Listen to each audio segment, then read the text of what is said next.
निदिशो द्रुमादि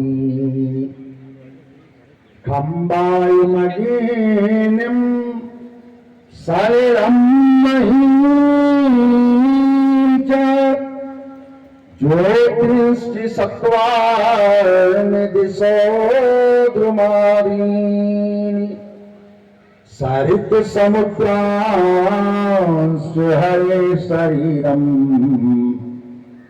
यत् किंच भूतं प्रमेदनन्या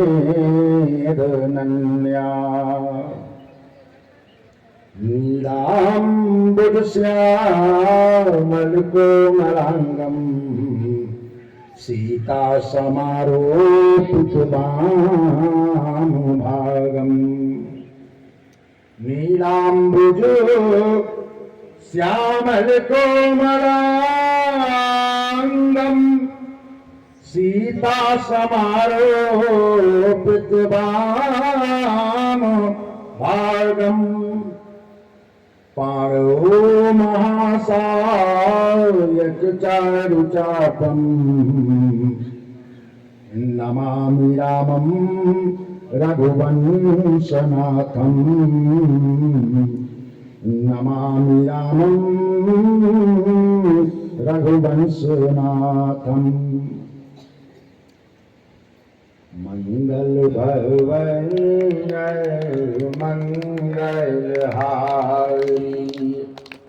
उमा सहित जेहि जपत पुरारी मंगल भवन मंगलहारी प्रभु सदय सरथ अखिल बिहारी ऐसे दीनों हरि भजनो खगेशा अमिटई न जीवन तेरी कलेसा ताराई न बीनों से ये मम स्वामी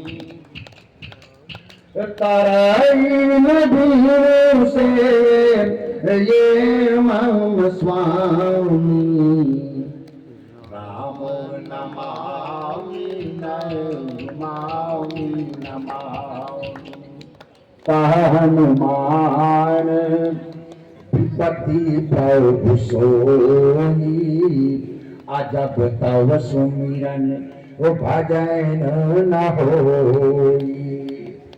लेकिन जब भजन होई पर सही राम सु जस बैरबारी पर सही राम सु जस बैरबारी मधुर मनोहर मंगलकारी पर दुख कवन कवन सुख भारी अकहु नाथ संक्षेप विचारी नहीं दरिद्र सम दुख जग माही संत मिलाए न सम सुख को ना काहे सरदा तपनीसी सरदा तपनीसी ससियप है संत दरस जिमी पातक ठहरे। और अंत में सिया राम मैं सब जग जानी सिया राम में सब जग जानी करम प्रणाम जोड़ी जोग पानी। बोल सियावर रामचंद्र की। परमात्मा के नाम पर एक दफा आवाज़ें बुलंद बोलिए। बजरंग बली की, हर एक इंसान की, भक्त भगवान की, भारत माता की, भारत माता की। परम सम्मानित सज्जनों, माताओं, बहनों, प्यारे छोटे बच्चों, सबका सादर हार्दिक अभिनंदन। अभी जिनकी कथा को आप सुन रहे थे, अभी जो चकिया चंदौली के लिए निकल गए जाने माने कथावाचक, आपके ही जिले के गौरव और हिंदुस्तान के विशिष्टतम मंचों से आप अपने व्याख्यान द्वारा लोगों को आह्लादित करने वाले श्री रामेश्वरानंद जी का बहुत बहुत अभिनंदन करता हूँ। मंच पर आसीन हैं जाने माने व्यक्तित्व, आप सबके परिचित, कोई ऐसा नहीं होगा जो अपरिचित हो। सामाजिक चेतना के धनी लोगों के साथ यही तो बात है कि इलाके के सारे लोग जानते हैं। आपका तो इलाके के बाहर भी अपना एक जलवा है, आपकी आध्यात्मिक चेतना, आपका ज्योतिर्विज्ञान, ज्योतिषीय ज्ञान और आपका व्यवहार, ये सब कुछ बहुत आप समझो निर्मल है। ऐसे हमारे आदरणीय श्री हरिश्चंद्र जी एक कथा के अद्भुत आयोजक हैं। आप वो कथा 40 वर्षों से, है ना, 45 सोचिए, तो वो कथा चल रही है और भारत के जाने माने जितने राम कथा के दिग्गज लोग हैं, समय समय पर सबका आगमन वहां हो चुका है। मैंने भी सेवाएं वहां पर दी हैं, तो बहुत बहुत आपका अभिनंदन है। आपके मंच पर बैठने से मंच के शोभा में, वैभव में, औरा में वृद्धि हो जाती है। बहुत बहुत आपका अभिनंदन। धर्मेंद्र भैया, तारीफ जैसी कोई चीज आपके लिए इसलिए नहीं है कि अभिधा को तारीफ माना भी नहीं गया है। सूरज प्रकाश देता है, ये तारीफ नहीं, उसका स्वभाव। समंदर गहरा होता है, ये उसकी तारीफ नहीं है, वो होता है। हवा हमें जिंदगी देती है, ये हवा की तारीफ नहीं है, हवा होती ही ऐसी है। और कथा कराने वाला व्यक्ति बहुत ग्रेट होता है, उसकी तारीफ नहीं है, वो होता ही है। आपका पूरा परिवार बहुत ग्रेट है कि ऐसे कथा के अपने प्रांगण में, क्योंकि आप ध्यान रखिए तमाम चीजें मिल जाएंगी, लेकिन सच में जहां आत्मा के खुराक की चर्चा हो, ध्यान रखना, 2 स्तर पर हम जीते हैं। आज मनोविज्ञान भी कहता है, साइकोफिजिक कहते हैं उसको। हम आधे आधे हैं, हम आधा शरीर हैं और हम आधा मन है। अगर ये जो मन जो बोल रहा है वो हट जाए, एक दिन में कीड़ा पड़ेगा। और ये ना हो नर्तन सन नहीं कौन देही, तो मन कैसा भी हो उसको बोलने के लिए जबान नहीं मिले। शरीर साधन बनता है उसका, तो हम अपने शरीर के लिए उपाय करते हैं। डॉक्टर से पूछते हैं, डॉक्टर साहब वजन गिर गया है, क्या खाएं? विटामिन बी कॉम्प्लेक्स और ऐसे दिए, अथवा सब बादाम भिगो खाइए, शरीर ठीक रहेगा। हम 1000 उपाय करते हैं। पत्नी भी कहती है, सुनता है, चाना भिगो देता नहीं, सवेरे सवेरे खाए। किसके लिए? शरीर के लिए। तो शरीर के लिए चान, शरीर के लिए बादाम, शरीर के लिए दाल भात तरकारी, शरीर के लिए मतलब तमाम उपाय, खुराक, ये ठीक ठाक रहे, इसके लिए कौन सी खुराक है आपके पास? वो जो आधा शरीर है आपका, इसको सीधा कहूं तो बॉडी के लिए जो हम करते हैं और चीजें, उसको कहते हैं मेक अप। देखिए 15 कोना का मुंह बना करके हम करते हैं। बड़ा बढ़िया नाम दिया इसको जानने वालों ने, इसका नाम है मेकअप। मेकअप का अर्थ ही होता है मेक अप, ऊपरी बनावट। वो ठीक बात है, मैं कभी भी निंदा नहीं करता, वो जरूरी है, आपको निकलना है। लेकिन मुद्दा ये है कि आपकी आधी तैयारी हो, मेक अप हो लेकिन मेक इन ना हो, है ना। अंदर जो कुछ है उसके लिए, उसकी सुंदरता के लिए, उसके स्वास्थ्य के लिए आप क्या कर रहे हैं? आप कुछ भी नहीं कर रहे।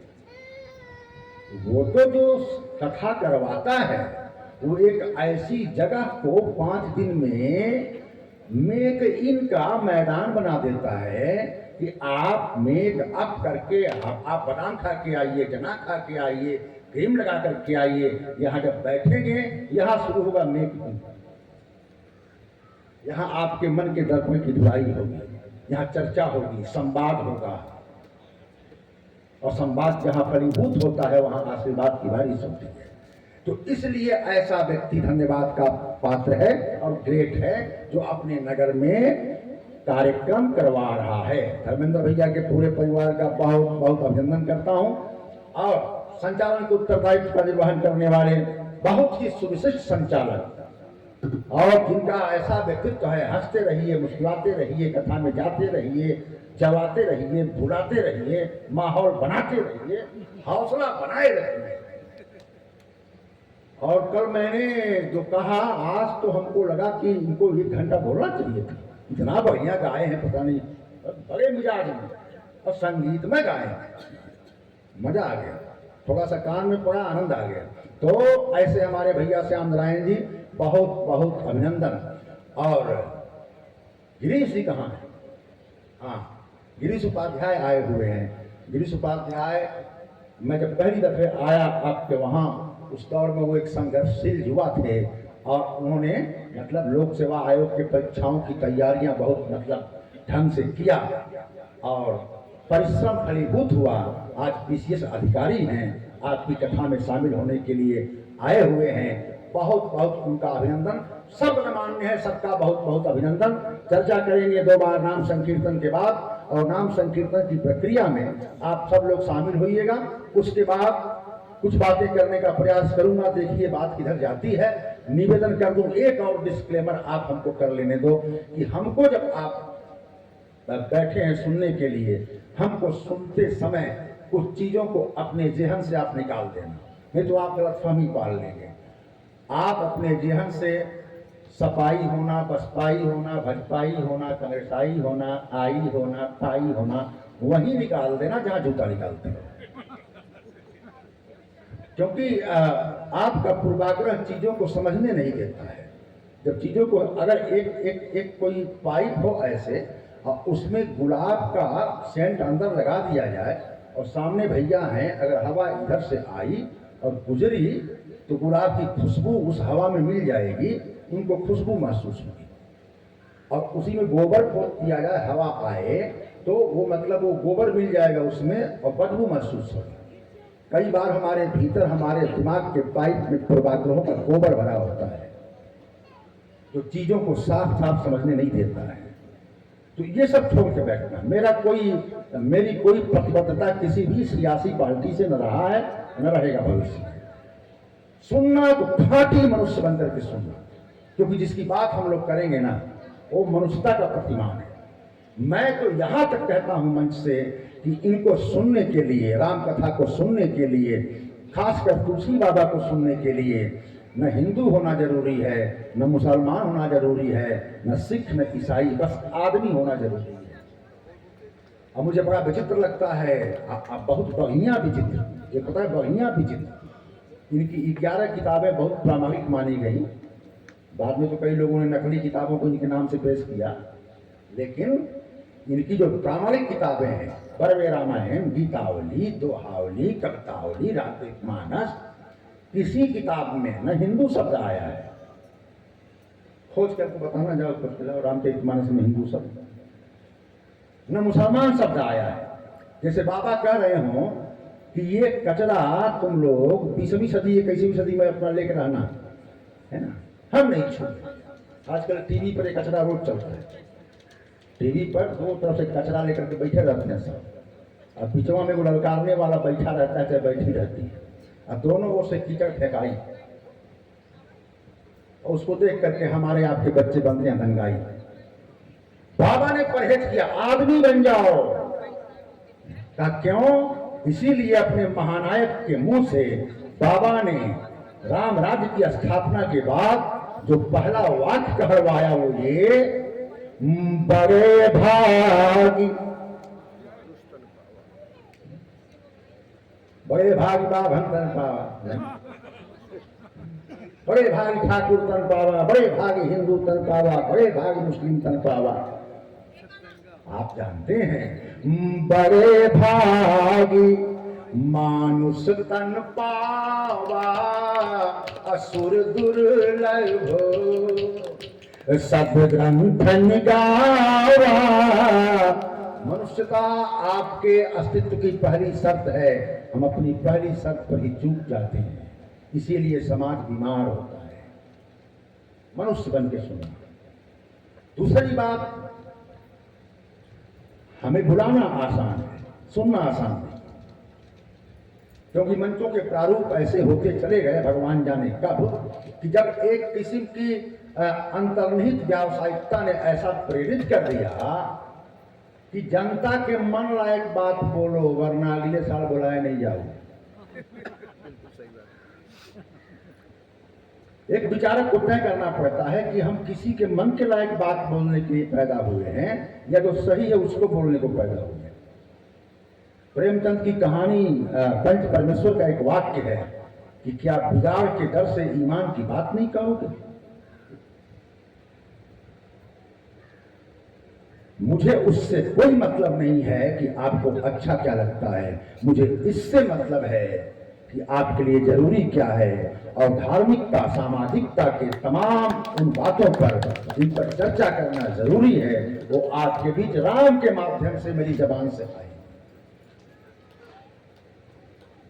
इसलिए ये डिस्कोर्स पारंपरिक अर्थों में कथावाचक नहीं है, एक डिस्कोर्स, ये बातचीत, संवाद।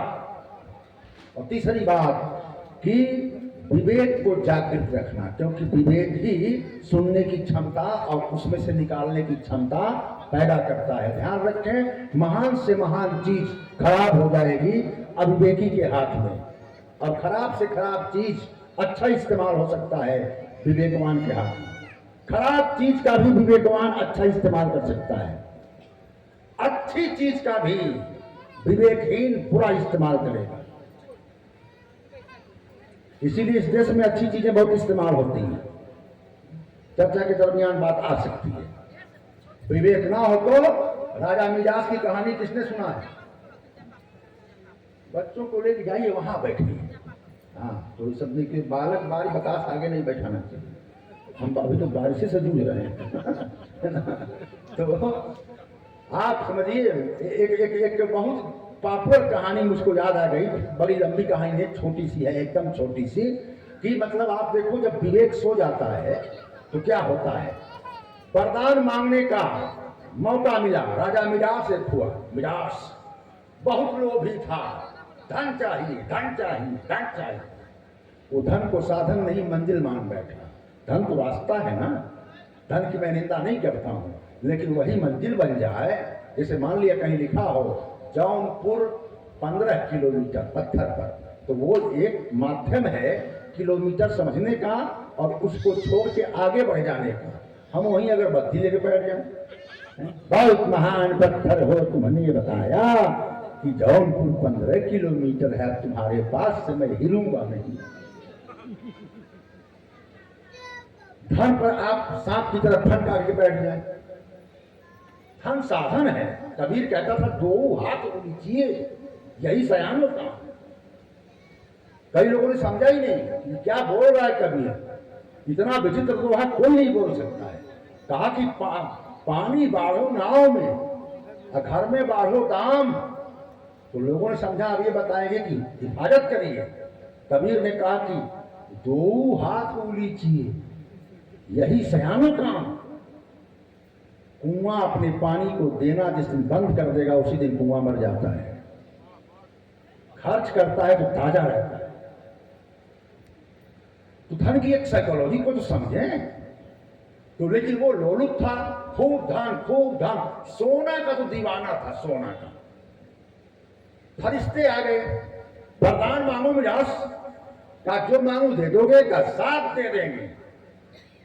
कहा कि हम आपको ज्यादा तकलीफ नहीं देंगे, कितनी बार बुलाएंगे, आप एक काम कर दो। कहा क्या? कहा कि आप हमारे हाथों में ऐसी सिफत पैदा करो, ऐसी कीमियागिरी करो हमारे हाथों में कि मैं जिस चीज को छू दूं सोना हो। और कल्पना कर रहा है अगर ऐसा हो गया ना मजा आ जाएगा, पारस पत्थर बन जाएंगे। सोना सोना सोना। कहा पक्का दे दें? अरे सोचो मत, नहीं तुम सोच लो। अरे हम सोच के बैठे हैं, आप दीजिए। जाओ, जिस चीज को टच करोगे सोना। अब तो ये पगला गया। बैठा था जहां कुर्सी सोना, खंबा सोना, महल सब सोना, चौकी सोना, भागा, पेड़ों को छुआ, सोना, सोने के पेड़, चिल्लाया, इंद्र के पास भी नहीं है। भाग भाग के चीजों को इतना ज्यादा छूना शुरू किया, सोचो, मतलब भूल गया खाना पीना सब। यहां छूरा क्या बाकी रह गया है, क्या बाकी, खोज खोज के छू रहा है, अब मस्त है।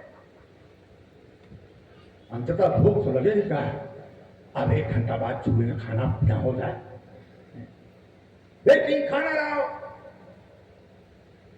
खाना आया, रोटी उठाया, सोना, सब्जी छुआ, सोना, चावल सोना, थाली सोना। अब बात समझ में आई उसके, तो खतरा, और फरिश्ते भी नहीं है, वापस भी नहीं लेंगे। अपनी बदकिस्मती देख करके रुलाई शुरू हुई, रोना शुरू किया। बेटी, बेटी आई, बेटी बाप के बहुत नजदीक होती है, भावुक हो गया बेटी को देख करके। अब मैं क्या करूं बेटी, और सीने से चिपकाया, बेटी सोना, मूर्ति हो गई। वो जब मूर्ति हो गई, कहा अब मैं क्या करूं, हे भगवान, और खुद सोना हो गया, खुद सोना हो गया। लोलुपता के पीछे भागते भागते हम साधन को साध्य की तरह जब बना देते हैं, तो हमको पता ही नहीं चलता कि कचरे के चक्कर में कब हम खुद ही कचरा बन जाते हैं। काश उसके पास विवेक होता। पता नहीं, मैंने आपको कहा होगा, हमारे वहां भी बड़ी प्यारी कहानी है। ये तो रोमन कल्चर की एक कहानी थी। हमारे वहां भी एक कहानी कही जाती है, बहुत बढ़िया सी। समंदर का मंथन हुआ तो उसमें से एक पेड़ निकला, उसका नाम है कल्पवृक्ष। तो नादान लोग सोचते हैं गजब का पेड़ है भाई, उसकी भी खूबी, उसके नीचे बैठ करके मांगना नहीं है, जो आप सोच देंगे हो जाएगा। कई लोग सोचते हैं उधर पेड़वा मिल जाए, जौन सोचती तौन हो गई। तो एक बंदे ने सोचा, अब चल रहे हैं, तपस्या करेंगे, अब विष्णु भगवान को बुलाएंगे और वही पेड़वा मांग लेंगे। भयंकर तपस्या किया, विष्णु आ गए, उन्होंने कहा कि हाँ बोलो क्या चाहिए। कहा दे दोगे आपका, कहाँ दे देंगे। कहा अरे वहां की चीज है, यहाँ लानी है। कहा दे देंगे भाई, बताओ। तो कहा वो तो स्वर्ग में जो पेड़ है, कौन पेड़, कहा वृक्ष। कहा वही हमको दे दो, सारी परेशानी दूर, कौन बार बार तपस्या करेगा। कहा बेवकूफ है। कहा बेवकूफ है, होशियार है, तुम देखे तो देखो। कहा ठीक है ले जाओ। पेड़ लेके आ गया, खुश, जो सोचूंगा हो जाएगा। और बैठते ही सोचा महल हो जाता, देखा महल, बगीचा हो जाता, बगीचा। फिर सोचा कि हाथी होती, हाथी। जब सोचा तमाम डांस करने वालियां हो जाती, हो गई। फिर सोचा कि मेरा अलग कहीं एक उपवन होता, वो हो गया। मैं उसमें टहलने जाता, टहलने चला गया। अकेले टहल रहा है।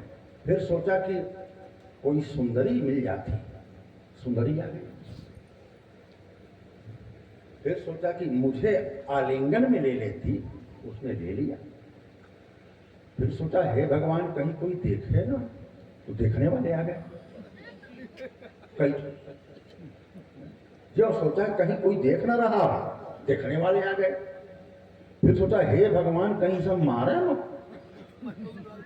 तो घमर घमर घमर घमर शुरू हो गया, छुटाई पिटाई। फिर सोचा अरे बाप कहीं मरू मत,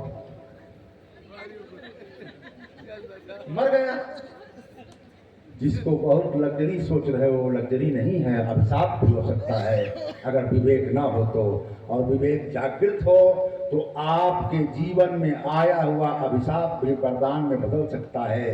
गरीबी अभिशाप भी होती है, लेकिन सेवरी की गरीबी वरदान में बदल जाती है। केवट की गरीबी वरदान में बदलती है, और हमारी अमीरी भी अभिशाप साबित हो जाती है। तो इसलिए जागरूक होकर के, क्योंकि भारत विमर्शों का देश है, आज की तारीख में कुछ अलग ही बना दिया गया है। और आपको मेरी बातें मैं बिल्कुल कह रहा हूँ, बहुत बुरी लग सकती हैं, क्योंकि आपके कानों को गंदी आदतें ठहरा दी गई हैं। जिस देश का धर्मगुरु टीवी पर बैठ करके बोलता हो, टीवी पर बैठ करके धर्मगुरु, मुझे कितने लोग सुनते हैं, उसको लाखों सुनते हैं, उन सुनने वालों को मैं प्रणाम करता हूँ, भाई गजब हो तुम लोग। वो बैठ करके हमारी तुम्हारी बेटियों के बारे में बोलता है कि 25 साल तक लोग विवाह नहीं करते हैं, लड़कियां कई जगह मुंह मारली होती हैं। इसमें किसी को मालूम है नहीं मालूम है, बात बहुत चर्चा में थी। और वो आप मतलब आप पीछे, और मैं सच बोल दूं,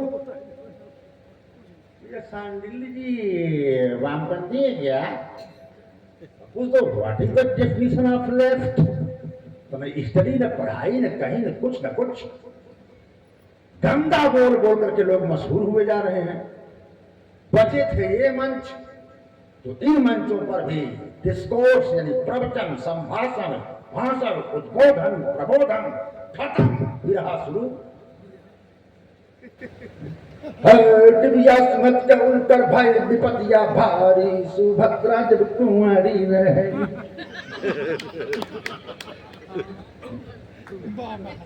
इस सब की अपेक्षा हमसे लेकर के मत बैठना, मैं आपको बोर भी कर सकता हूँ, मुझे आता नहीं है सब। तो बात करेंगे, कुछ जरूरी बातें करेंगे भगवान राम के माध्यम से, राम कथा के माध्यम से, तुलसी के माध्यम से, और हो सकता है कि हमारी जबान से वो ऐसा कुछ निकलवा दे जो हमारे और आपके कानों के लिए अमृत का काम करे और जिंदगी में कोई फार्मूला हासिल हो।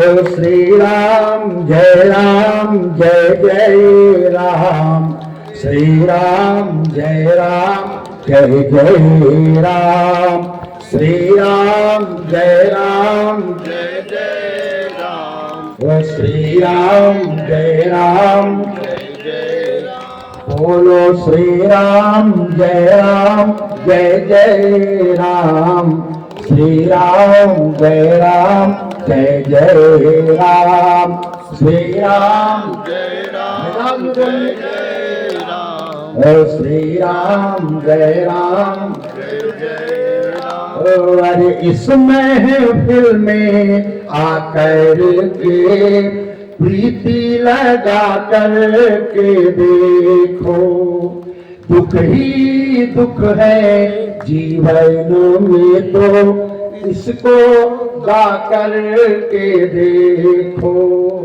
बन जाएंगे बिगड़े काम, श्री राम जय राम, जय जय राम, श्री राम जय राम, जय जय राम, श्री राम जय राम, जय जय राम। अरे ऐसी शराबें क्या पीना, आज चढ़े और कल उतरे, ऐसी बोतल पीना है जो चढ़ कर फिर ना उतरे, आकर पी लो ऐसा जाम, श्री राम जय राम, जय जय राम, श्री राम जय राम, जय जय राम, श्री राम जय राम, जय जय राम। तू ही ना हो जिसमें तेरा नाम नहीं हो, गीत भला वो गाना क्या, तू ही ना हो जीवन में तो जीना क्या, मर जाना क्या, तेरी चौखट मेरा धाम, श्री राम जय राम, जय जय राम, श्री राम जय राम, जय जय राम, श्री राम जय राम, जय जय राम। एक और लाइन सुनिए, तू ही ना हो जीवन में तो लुत्फ भला क्या जीने में, कदमों में ही रख ले हमको, जगह नहीं जो सीने में, तुझ पर हो जाऊं कुर्बान, श्री राम जय राम जय जय राम श्री राम जय राम जय जय राम श्री राम जय राम बोलो श्री राम जय राम जय जय राम श्री राम जय राम जय जय राम श्री राम जय जय राम श्री राम जय राम जय जय राम। अब रहने दीजिए, आपको थकान हो जाएगी। केवल एक बार आओ, दोनों हाथ उठा करके सब लोग पूरी तरह में एक साथ बोलेंगे। बोलो श्री राम जय जय राम श्री राम जय जय राम श्री राम जय जय राम श्री राम जय राम। बोलो श्री राम जय जय राम श्री राम जय जय राम श्री राम जय जय राम श्री राम जय जय राम। बोलिए सियावर रामचंद्र की, बजरंगबली की, भारत माता की। आइए चर्चा की शुरुआत करते हैं। बहुत अच्छे ढंग से आप सुन रहे हो, बारिश का मुकाबला करते हुए। और मुझे लगता है कि मौसम का जो मिजाज है वो हम लोगों की परीक्षा लेने का ही है। बावजूद इसके आपके सुनने की चेतना फिर भी बहुत ज़्यादा असुविधा हो तो आप इशारा करना, मैं कट से चुप हो जाऊँ, क्योंकि फिर बरसना शुरू कर। हाँ, मैं क्योंकि मतलब पूरा वो यहाँ वाटर प्रूफ हो गया, तो यहाँ वाटर प्रूफ हो गया, लेकिन सबका तो वाटर प्रूफ नहीं है। तो मैं अपना फायदा उठा करके मैं ये कहूँ, जितनी देर तक मैं बैठता हूँ देखूँ तुम्हारे में हिम्मत है कि नहीं। अरे मैं तो वाटर प्रूफ में हूँ ना, तो इसलिए बहुत सावधानी। बाबा तुलसी से पूछा गया कि एक बात बताओ, भगवान राम का अवतार हुआ, अवतार की अवधारणा भारत की विशिष्टतम देन है। अवतार प्रभु का अवतार, हालांकि कुछ लोग कहते हैं कि अवतार भगवान का होता है, बाकी लोगों का जन्म होता है। हम लोगों का जन्म हुआ है, भगवान का अवतार हुआ, ऐसा कहते हैं, है ना। कि महानतम लोगों का अवतार होता है, सामान्य लोगों का जन्म होता है, देवताओं का, भगवान का अवतार होता है, मनुष्यों का और जीव जंतुओं का जन्म होता है। जनरली इस बात को कह लो, कोई दिक्कत नहीं है। स्पेशली कहोगे तो बहुत सही बात नहीं है। बाबा तुलसी ने तो मतलब लिखा है कि सबका अवतार होता है। हमारा सबका का, हाँ का किसका? अरे कहा सबका, चमगादड़ का भी अवतार है। चमगादड़ सब कर निंदा जे नर कह रही, असोई चमगादड़ होई अवतार रही, सोई चमगा का भी अवतार हो, रावण का वो भी अवतार है। मुनि नाराय दो कर मोह अपारा, अब बहुरी कहे रावण अवतारा, वो बहुरी कहे। रावण का भी अवतार हुआ, कलेवर में अवतरण। जैसे मान लिया ना कि ये बॉडी फिजिकली पैदा हुई, फिजिकली बायोलॉजिकली, लेकिन आत्मा का इसमें अवतरण हुआ। आत्मा उतरी, अब में उतरती है। अब आप लोग परीक्षा दीजिए, हम तो एग्जामिनर बन करके एकदम अपने ऑफिस में बैठे हुए, तो आप लोग सुरक्षित जगह देख करके आओ, भीगने से अपने आप को बचाइए। हाँ,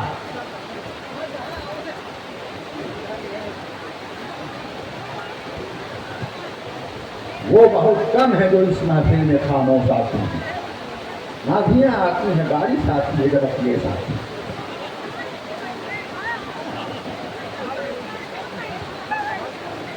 बोलो श्री राम जय जय राम श्री राम जय राम। बोलो जय सिया राम जय जय हनुमान, जय सिया। बोलो कौशल्या के प्यारे राम, बोलो कौशल्या के प्यारे राम। बोलो दशरथ राज दुलारे राम, बोलो दशरथ राज दुलारे राम, बोलो जय सिया राम, जय जय हनुमान, बोलो जय सिया, बोलो श्री राम जय राम, जय जय राम, बोलो श्री राम, बोलो सीताराम जय सीताराम, बोलो सीता, जय सीताराम, बोलो राधे श्याम जय राधे श्याम, बोलो राधे, बोलो सीताराम जय सीताराम, बोलो सीता, बोलो रघुपति राघव राजा राम, बोलो रघुपति, बोलो पतित पावन सीताराम, बोलो पतित पावन, बोलो जय सिया राम, जय जय हनुमान, बोलो जय सिया, बोलो कौशल्या के प्यारे राम, बोलो कौशल्या के, बोलो दशरथ राज दुलारे राम, बोलो दशरथ, बोलो श्री राम जय राम, जय जय राम, बोलो श्री राम, बोलो श्री राम जय राम, जय जय राम, बोलो श्री राम, बोलो सियावर रामचंद्र की। सब लोग सुरक्षित हो गए? अच्छा वहाँ पीछे आप लोग बैठे हैं, वहाँ आप सुरक्षित हैं? हाँ बहुत बढ़िया। तुम लोगों हो कोई भी मिल रहा है? हाँ बैठिए माता जी, और कोई आती बात जो यहाँ आ जाए, कोई दिक्कत नहीं यहाँ तो है। ओ कहा हमके इधर करते हैं,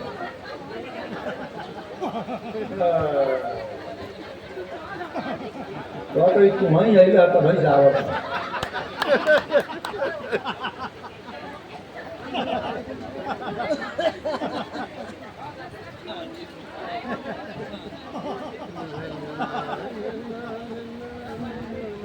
बात है, मानते हैं सही बात कहीं जगह है। तो कहा गया कि भगवान अवतार क्यों लेते हैं? तो तुलसी ने एक बहुत गजब की बात कहा। अपना कंसंट्रेशन आप हमारी ओर रखिए, वॉलंटियर्स के लिए जरूरी वो काम कर रहे हैं, है ना। तो कहा कि हम कैसे बताएं? तो कहा क्यों? कहा इसलिए कि बहुत विचित्र बात है। आप चीज लिए हो भाई बहादुर फाट लेगा।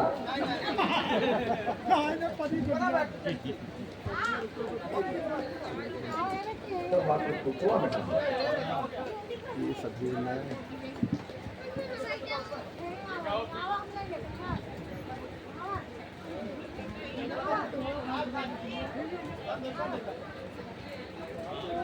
जहाँ जहाँ इकट्ठा हो गया उसको गिरा। यदि ज्यादा वजन हो जाएगा तो एक ही आदमी खोपड़ी पे कहीं और दे देगा। हाँ देखिए मतलब अगर बंद हो गया तो फिर आप लोग बैठ जाओ, फिर उसके बाद बात शुरू करते हैं, क्योंकि वो व्याख्यान जो कौशल है ना वो अपने आप में कोई कौशल नहीं है, वो मूड पर डिपेंड करता है।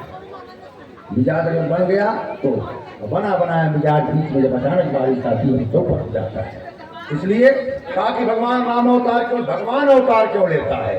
तो भगवान अवतार क्यों लेता है सबने बताया है, तुलसी ने भी बताया है, लेकिन तुलसी ने एक बहुत बारीकी उसमें लगाई है।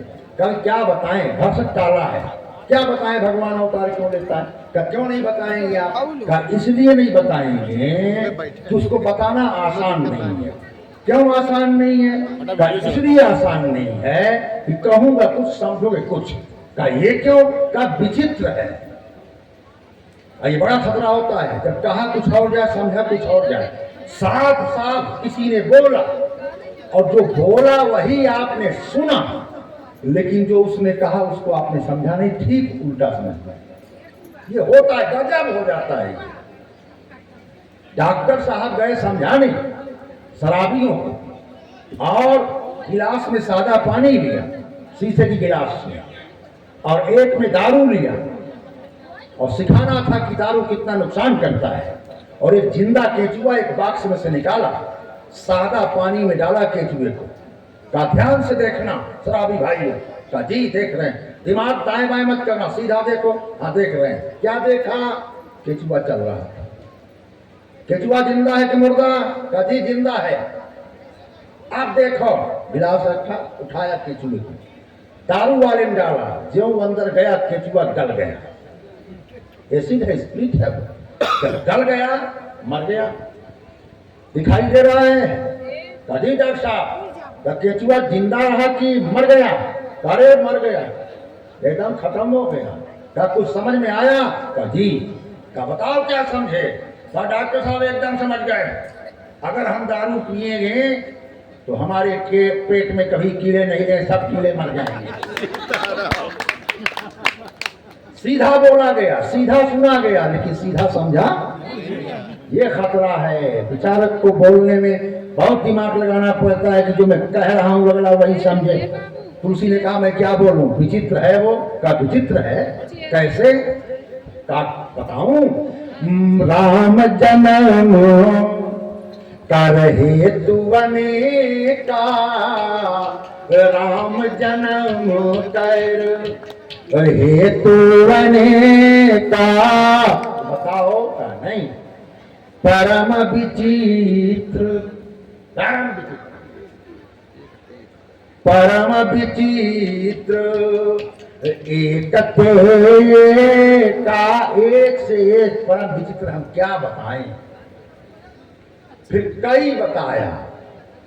अब होता ये है कि कोई कथावाचक एक को लेकर के कहता है कि किस नाते आए, कोई कहता है नहीं नहीं लिखा है इस नाते, सो केवल भक्तन हित लागी। कोई कहता नहीं नहीं प्रधेनु सुर संत हित लीन मनुज अवतार। कोई कहता है ना केवल इतनी बात भी नहीं है, जनहित के लिए आते हैं इत्यादि। और एक जगह लिखा हुआ किसी के लिए नहीं आए हैं। का किसके लिए आए हैं? का अपने माता जी के लिए, अपने माता जी के लिए।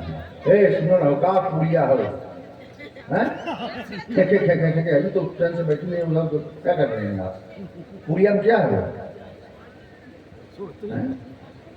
पावर लगती है देवी जी बोलने में। संगीत में बंद नहीं बोलता हूँ ना, ताकि तू सुना चाहेगा सुना। ये तो मेरे को तेरे बोल हम 3 दिन दक्षिणा दिया, चुपचाप घरे जब हम सुधारित हो गए।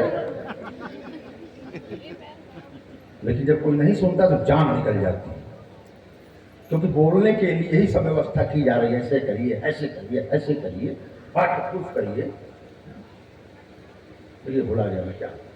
हाँ, ताकि वो किसी के लिए नहीं आए हैं, केवल अपनी मम्मी जी के हित के लिए आए हैं। भय प्रगट कृपाला दीन दयाला कौशल्या हितकारी। मां के लिए आए, ये भी बात है। नहीं, बाप के लिए आए, अपने बाप को ब्रह्मानंद और वरदानों की आपूर्ति के लिए। दशरथ पुत्र जन्म सुनी काना, अमानहु ब्रह्मा नंद समाना।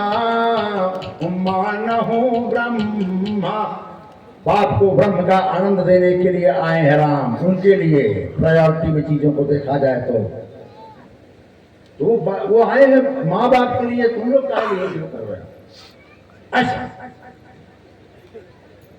अब बात ठीक है, बच्चा पैदा होने पर सबसे ज्यादा खुशी किसको होती है? बेटा पैदा होने पर माँ को बधाई बजती है। हमको एक बात से आपत्ति जरूर है कि बेटों के पैदा होने पर बधाई बजती है, और बेटियों के पैदा होने पर रोवाई होती है। ये खराब बात है, खराब नहीं, बेहद खराब। लेकिन बेटा भारत है भाई, बेटा मतलब यहाँ पर जेंडर डिस्क्रिमिनेशन बहुत अजीब लेवल पर है। अजीब विकृत लेवल पर। लड़कियां अनचाही संतान होती हैं। का भाई नहीं मेरी हो फिर वो लड़की है भाई। तो लड़कियां बुलाई नहीं गई है, वो किसी भाई साहब के इंतजार में पैदा हो गई है ना। ये हो गई लड़की हो गई, इंतजार किसी और का हो रहा है, तो ये अनचाही हुई ना। और वही अनचाही औलाद जब भाई साहब पैदा होंगे तो दिन भर वही टांग के अपने, हमारे कोरा कहते हैं, कोरा में वही घूमेगी, वो बहनियां ले टंगे रही दिन भर। भाई खातिर बात जी की उससे सबसे वो ये बहन के प्यार की गहनता किसी भी प्रकार के प्यार में नहीं मिलती। वो क्वालिटी लग गई है उनके उसे भाई वो से अपने में चक्कर पकड़ एक थोड़ी मोटे खाते रोज मारी भाई बहन, लेकिन दूसरा कोई भाई को बोल दे कुछ।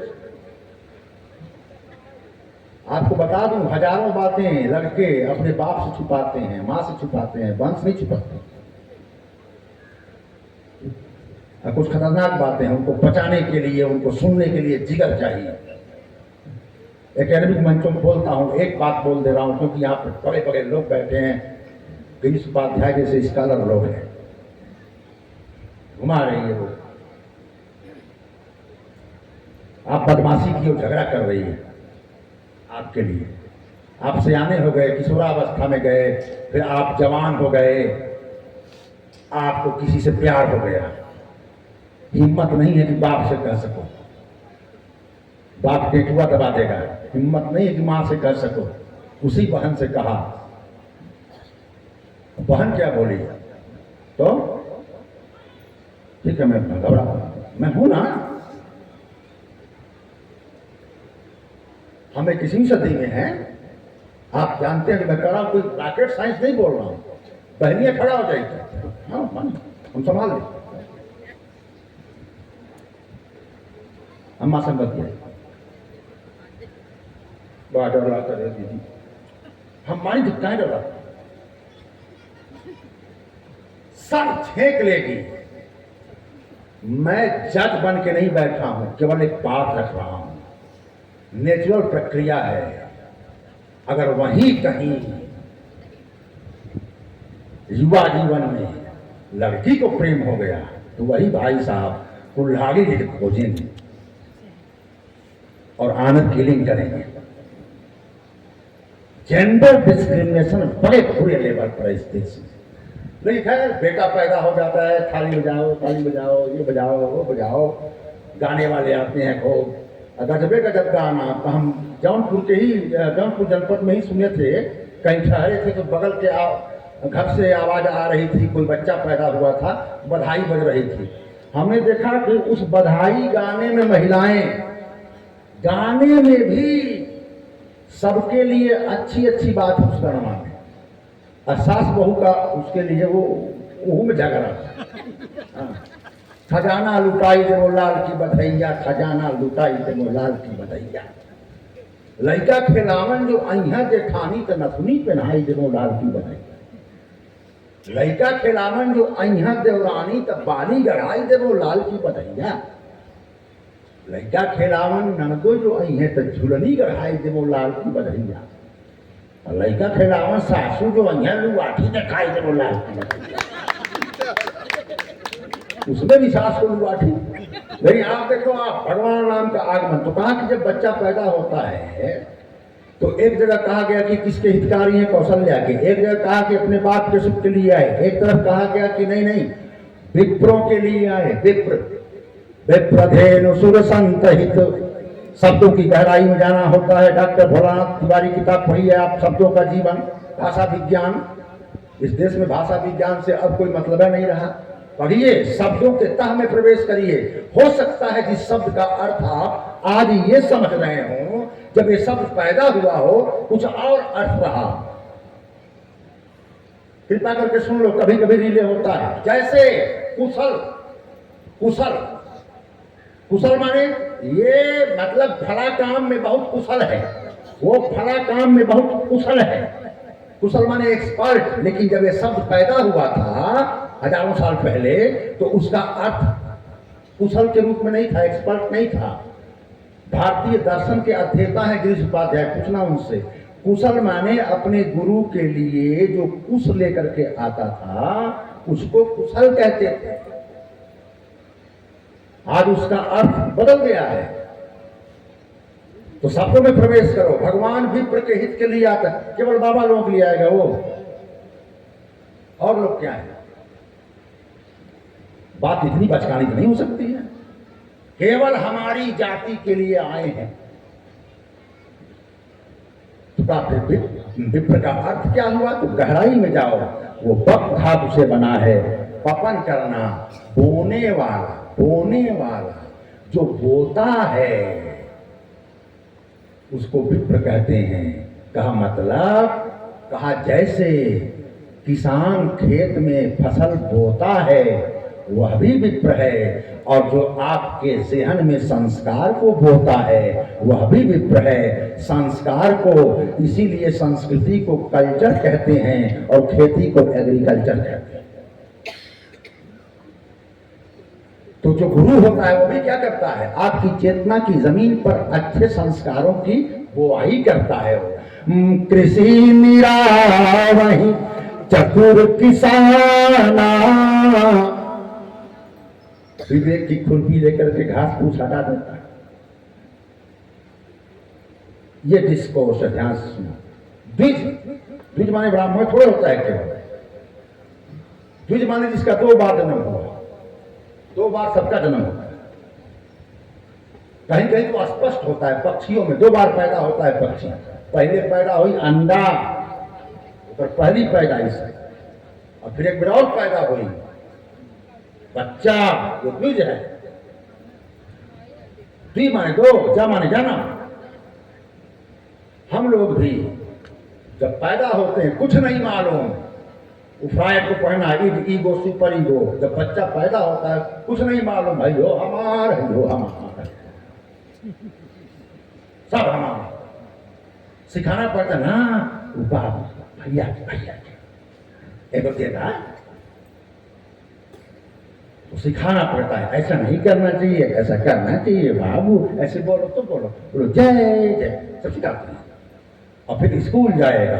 उस जमाने के हिसाब से कहा गया, अब आपने पढ़ लिख लिया, अब आपका हुआ दूसरा जन्म संस्कार, आप द्विज पुरुष थे, ये दूसरा जन्म तुम्हारा, अब तुम आदमी हुए। तो यूं शब्दों के अंतरंग में प्रवेश करिए, तब बात बनेगी। धेनु सुर संत हित, धेनु, धेनु हमारी नदियां धेनु हैं। धेनु माने केवल गाय नहीं, गंगा का दूध, गंगा का पानी दूध से कम है क्या रत्ती भर? हमारी नदियों ने अभिसिंचन किया है हमारी धरती का। ये फसलें, ये पेड़, ये पौधे, ये सलामत है क्योंकि हमारी जमीन पर नदियां हैं। वो धेनु है, धेनु। जहां से भी कुछ बह करके आता हो हमारी जिंदगी के लिए, वो हर जगह क्या है? धेनु। ये भारतीय भाषा विज्ञान की चेतना है। जहां कुछ ऐसा हो जो जीवन का सिंचन करे, उसे या तो हमने मां कहा या तो उसको धेनु कहा। नदियों को दोनों कहा, नदियों को मां भी कहा। गंगा मां है, जमुना मां है, सरजू मां है, कावेरी मां है, नर्मदा मां है। धेनु, ऐसे सब जीवनदायी चीजों को बचाने के लिए भगवान आता है, क्योंकि इन जीवनदायी चीजों, गंगा को गंदा किसने किया? गंगा को गंदा करने कोई राक्षस नहीं आया था।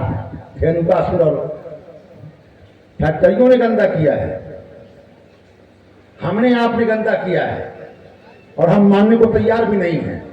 हम वैज्ञानिकों को भी, हम एक फर्जी वैज्ञानिक को खरीद करके रिपोर्ट लगवा देंगे। गंगा तो गंदी है ही नहीं है, उसका पानी एकदम पीने लायक है। तो फिर गंगा के सफाई के नाम पर करोड़ों का घोटाला हर साल कहा जा रहा है, अगर वो साफ है तो। ध्यान रखना, इन सारी चीजों के लिए पर जमुना गंदी कर दी गई थी कंस के द्वारा। जहर डाला गया हजारों मुंह से। कालिया नाग माने प्रदूषण का हजारों मुंह वाला नाला, जो पानी गंदा कर रहा है हमारा, ऐसे प्रदूषण के कारपोरेटिव राक्षसों के फंड पर जो डांस करे मौत का, उसका नाम कृष्ण होता है। ध्यान रखना, उस नदी के हित के लिए वो आता है। विप्रधेनु सुर, सुर केवल देवता कर दोगे अर्थ तो मामला बिगड़ गया। सुर, यहां लोग बैठे हुए थे, संगीत के जानकार गजब का बजा रहे थे, गजब का गा रहे थे। जब गजब का बजाया तो हार्म, वो मतलब सिंथेसाइजर किसमें था? सुर में। सुर में ढोलक, सुर में, ताल में। कोई मान लिया कि हारमोनियम है, सुर में। सारंगी सुर में, बीड़ा सुर में। आपने हमसे बजाने के लिए कहा, हमने बजाया।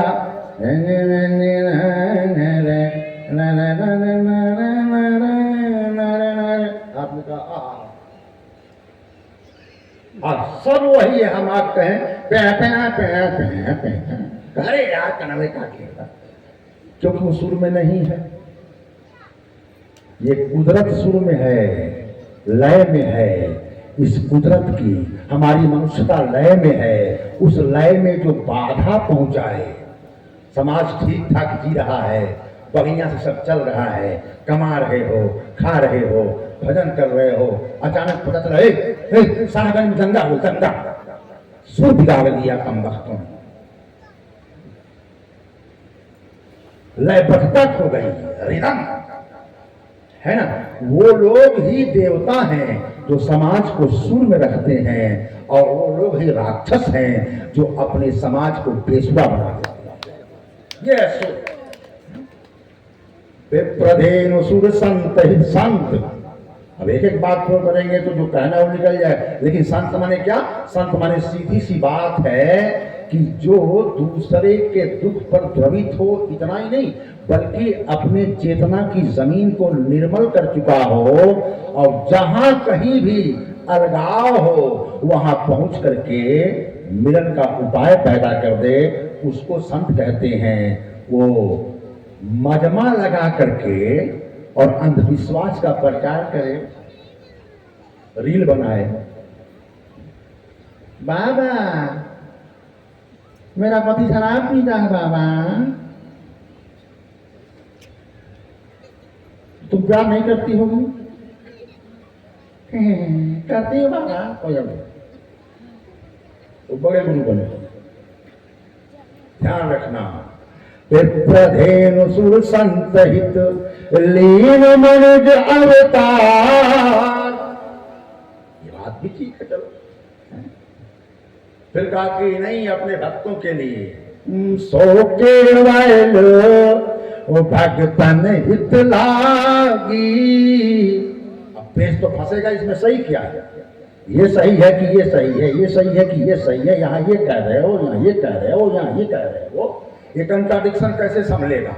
दोनों बातें तो एक साथ हो नहीं सकती हैं। चार जगह चार बात आप लिख रहे हैं तो कहाँ समझना पड़ेगा। कभी कभी लोगों ने सोपान को विरोध समझ लिया, स्टेप को विरोध समझ लिया। ये स्टेप वाइज है, इसी को ध्यान से सुन लो। अच्छी बात बताने की कोशिश कर रहा हूं। कोई भी बच्चा, ये राम के जीवन का क्रम है, कोई भी बच्चा जब जमीन पर आता है, पैदा होता है, तो सबसे पहले किसका हितकारी होता है? किसी के घर बच्चा पैदा भी हो अभी, तो उस बच्चे के पास सबसे पहले कौन होगा? आपने? कोई नहीं, माँ है।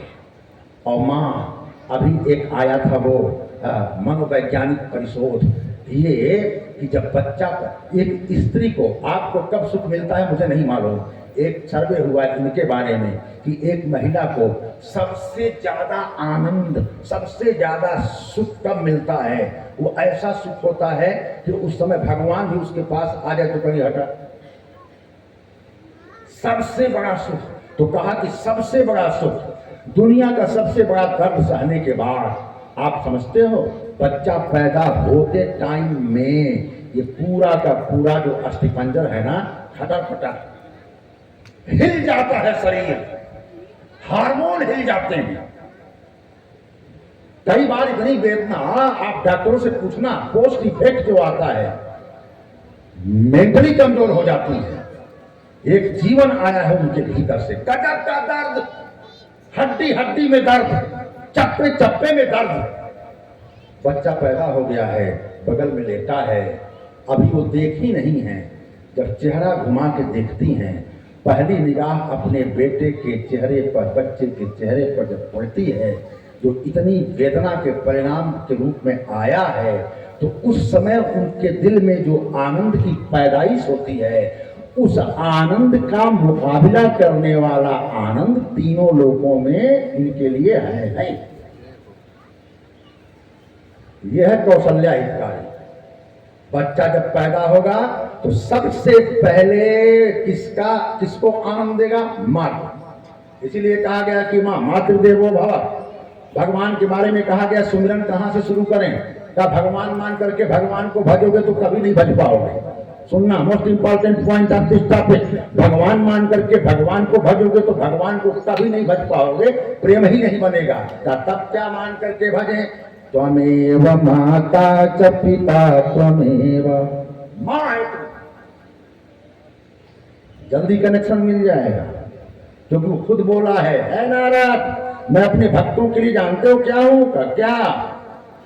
सुन मुनि तो ही कहूं सहरोसा, ओ भजहि जमोही तजी सकल भरोसा, सदा करऊं तिनकी रखवारी, अजिमि बालक पालय महतारी, जिमि बालक। मैं अपने भक्तों के लिए माँ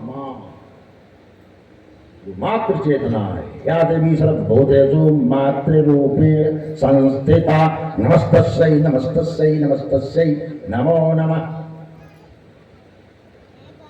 और हम लोग जब सयाने होते हैं तो सबसे ज्यादा उपेक्षा किसकी होती है? माँ की। सबसे ज्यादा उपेक्षा।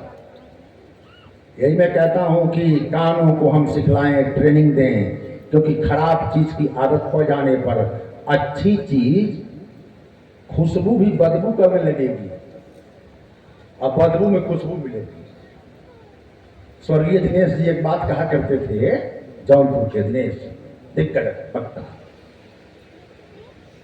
कि भंवरे ने एक गुबरौले को देखा, देखने में लग गया कि तो हमारे ही खानदान जैसा लग रहा है, लेकिन ये गोबर क्यों खा?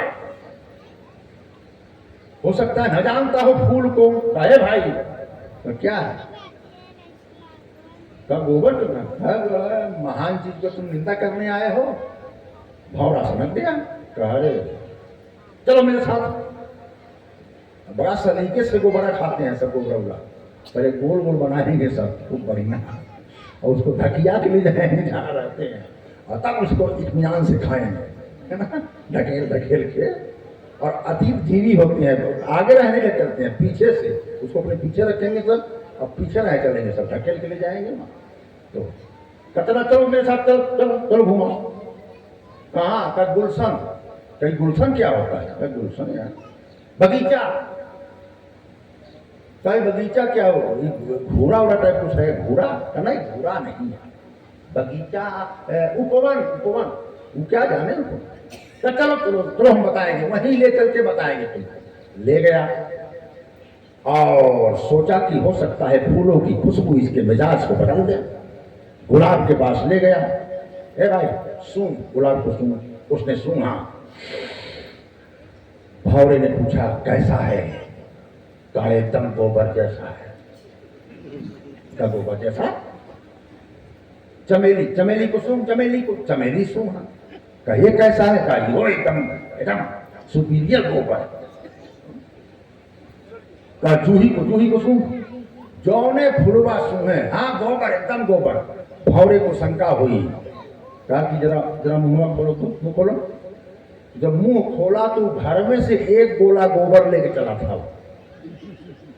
कहा जिसके मुंह में गोबर हो उसको फूलों की खुशबू क्या पता लगेगी? तुम्हारा टेस्ट ही मैन्युफैक्चर एरर है।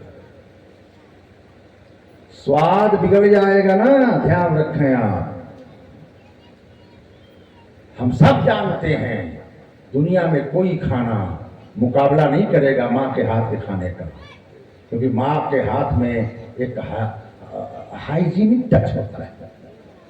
जिसको प्यार करती है उसके लिए बना रही है। लेकिन एक प्रयोग करना, प्रयोग क्या, आपने किसी न किसी को झेला ही होगा। आपका जवान लड़का अपने दोस्तों के साथ केवल एक हफ्ता जाकर के किसी होटल या ढाबे में खा लिया खाना, उसके बाद जब घर खाना परोसोगी पूछेगा क्या बनाओगे भाई, गोबर ने मम्मी ऐसे ही खाना बनता है, इसमें तो कोई स्वाद नहीं है। उसमें स्वाद नहीं है ऐसा नहीं है, उसका टेस्ट खराब कर दिया गया है। उसको भोजन के नाम पर वह चीज दी गई है जो चटर पटर यहां तक तो खूब लगेगी, लेकिन भीतर जाने के बाद वो जहर में तब्दील होगी। उसमें भयानक पहले से इस्तेमाल किया हुआ आयल है। आपके स्वाद की तीव्रता को बढ़ाने वाली चीजें और मसाले डाले गए हैं, ऐसे मसाले जिनके बारे में आपको पता तक नहीं है। खाते समय स्वाद यूं आएगा कि अपने दोस्तों से पूछेगा यार यही चीज हमारी भाभी क्यों नहीं बना पाती है, इतना बढ़िया बनाया है। उसको आपसे प्यार नहीं है, उसको ग्राहक मेंटेन करने हैं। बाद में आपका किडनी डैमेज हो जाए उसको क्या, लीवर खराब हो जाए उसको क्या। सबका अनुभव होगा। आप पेट का मर्ज लेकर के डॉक्टर के पास जाइए, दवाई लिखने के बाद कहेगा कि ऐसा बाहर की चीजें मत खाएं, लेकिन जब टेस्ट खराब हो जाएगा, वो चाहे जेहन का हो चाहे जुबान का हो, तो गोबर ही अमृत लगने लगता है। जाके मरते भ्रम भयउ खगेसा, ताके पश्चिम उगे दिने सा, ताके पश्चिम। हम अपना आध्यात्मिक धार्मिक जीवन शुरू करते हैं तो पता नहीं किस गफलत में माँ बाप का ही अपमान पहले करते हैं। पहले माँ बाप का ही अपमान करें। वैष्णो देवी जाएंगे, अपनी मां से बोलचाल बंद हो जाए। राम जी को रामचरित मानस वगैरह के पढ़ने की बात करेंगे, ये वो फला का, अब पता चलेगा कि वो बाप कुछ पूछ देगा कि ए बाबू खेतवा में 70 साल जो हो गए, का खेतवा कहीं बाड़ा है देखे जब हमके ये बैठ के झूठे हाँ।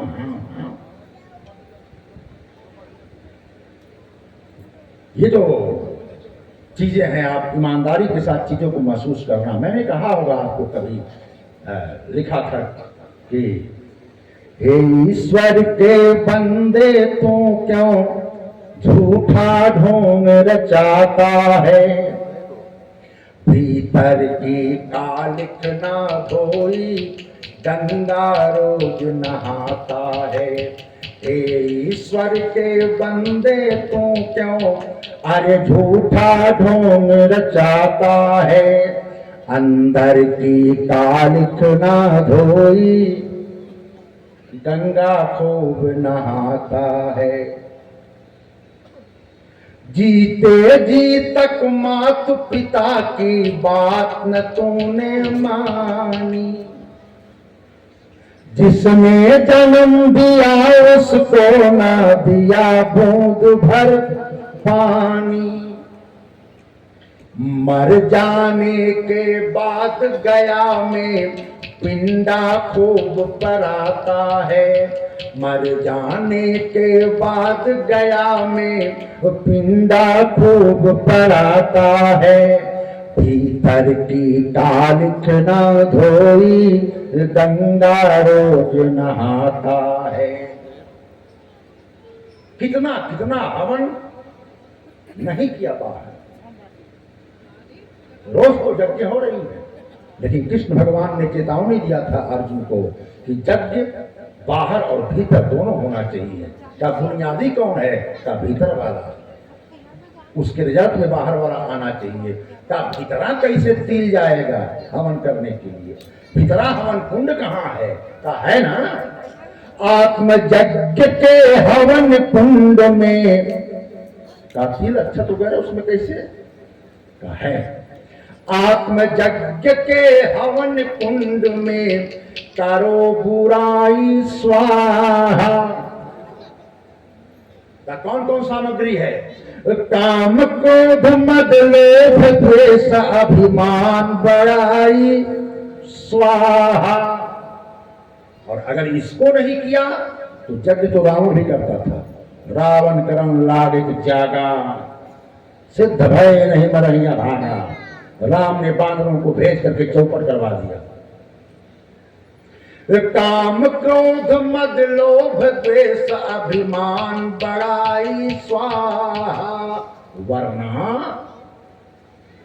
झूठ मूठ क्यों अन्न फूंक स्वाहा स्वाहा चिल्लाता है। अंदर की कालिक ना धोई गंगा रोज। नियत का सवाल है, ईमान पैदा हुआ कि नहीं हुआ, भाव अच्छे हैं कि नहीं है, तब आपके बाहरी कर्मों का कोई प्रभाव बनेगा। मैं चाहता तो मैं आपको फर्जी गर्भ थमा देता। इस देश में फर्जी गर्भ बहुत थमाया जाता है। फर्जी गर्भ थमा के और अपना काम निकल जाता है। जैसे मान लिया कि कहीं कोई काम निकालना हो, हमारे इलाके की मैं बात कर रहा हूं, मैं किसी इलाके की बात क्यों करूं, अपने इलाके की बात कर रहा हूं। तो हमारे गांव के तमाम इलाकों में ये है, यहाँ क्या कहते हैं मुझे नहीं मालूम, हमारे वहाँ जहाँ चौहान लोग रहते हैं उसको कहते हैं नोनिया पट्टी, है ना। हाँ, और गुप्ता जी लोग इधर रहते हैं तो उधर मतलब वो गुप्त लोगों का मोहल्ला है।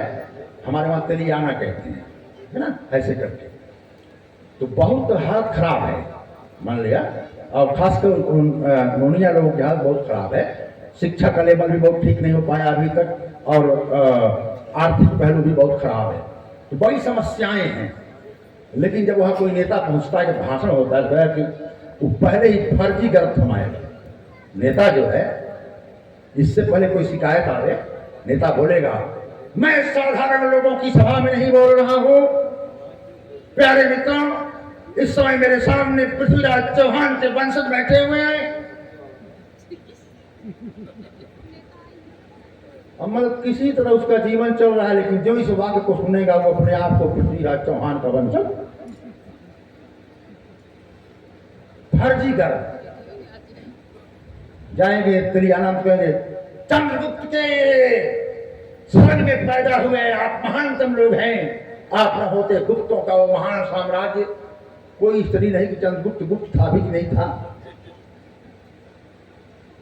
लेकिन ये इधर कौन वर्ग रहता है तो मौर्य लोग, अशोक के वंशजों बोल के। तो गरीबों के लिए काम करने वाले हमारे इलाके में हैं, उनसे मैंने पूछा एक बार कि आपको अभियान में सबसे बड़ी समस्या क्या होती है। कहा सबसे बड़ी समस्या ये होती है गुरुजी कि हम जाते हैं गरीबों को खोजने, तो वहां हमको शाही खानदान बैठे मिलते हैं, फर्जी कर, और फिर वो कोई शिकायत नहीं करेगा, वो अपने आप को मान गया हो। ये एक प्रकार की अफीम है, इंजेक्शन लगाना कहते हैं इसको। और आदमी उधर जाएगा नहीं, बस मनवे में। जैसे अभी मैं एक गांव था, वहां बोल रहा था कुछ महीने पूर्व, तो हमारे वर्ग के लोग विप्र लोग बहुत ज्यादा थे वहाँ, और तमाम बातें तो मैंने सुना। मुझे अध्यक्षीय भाषण भी करना था वहाँ, तो बताया गया हमारे वेद, हमारे उपनिषद, वहाँ पर हाँ इस जीवन की ये सच्चाई, जीवन बात तो ठीक है। मैंने अपने व्याख्यान में कहा कि वो सब ठीक है, सब लोग जो बोले हैं मैं उसका एहतराम करता हूँ, मैं स्वागत करता हूँ, लेकिन मैं 5 दिन आपके वहाँ रुका हुआ हूँ और मैं ऋग्वेद का सायं भाष्य पढ़ना चाहता हूँ, उपट और महीधर की व्याख्या पढ़ना चाहता हूँ। मैं चाहता हूँ कि इस इलाके में जिसके पास ऋग्वेद और सामवेद की किताब हो लेकर के आवे।